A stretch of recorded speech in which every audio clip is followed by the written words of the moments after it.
lagi dengan saya Cyril. Dalam kesempatan kali ini saya akan membawakan materi tentang pedoman kerja.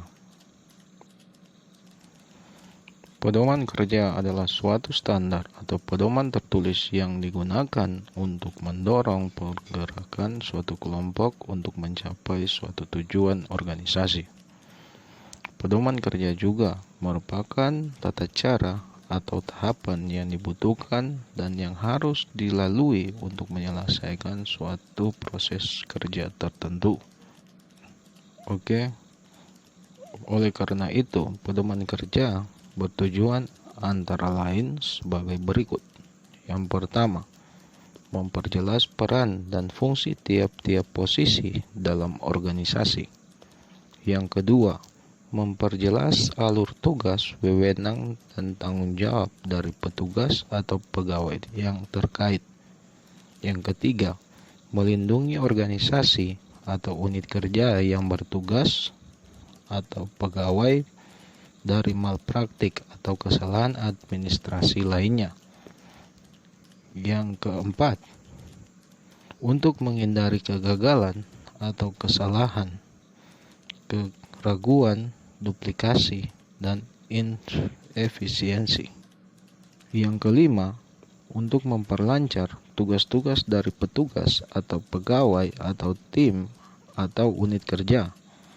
Yang keenam, sebagai dasar hukum bila terjadi suatu penyimpangan. Yang ketujuh, mengarahkan petugas atau pegawai untuk sama-sama disiplin dalam bekerja. Dan yang terakhir adalah sebagai pedoman dalam melaksanakan pekerjaan rutin. Ya, untuk itu pedoman kerja sangat dibutuhkan dalam kondisi-kondisi seperti sebelum sesuatu pekerjaan dilakukan. Yang kedua, ketika mengadakan penilaian apakah pekerjaan tersebut sudah dilakukan dengan baik atau tidak. Yang ketiga, ketika terjadi revisi, jika ada perubahan langkah kerja yang dapat mempengaruhi lingkungan kerja. Jadi, dengan adanya pedoman kerja, terdapat beberapa keuntungan yang diperoleh. Di antara lain, yang pertama, pedoman kerja merupakan pegangan bagi pelaksana, alat komunikasi, dan pengawasan sehingga pekerjaan dapat diselesaikan secara konsisten.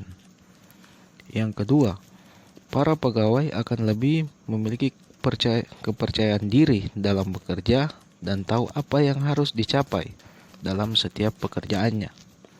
Yang ketiga atau yang terakhir, bisa digunakan sebagai salah satu alat pelatihan dan mengukur kinerja seorang pegawai.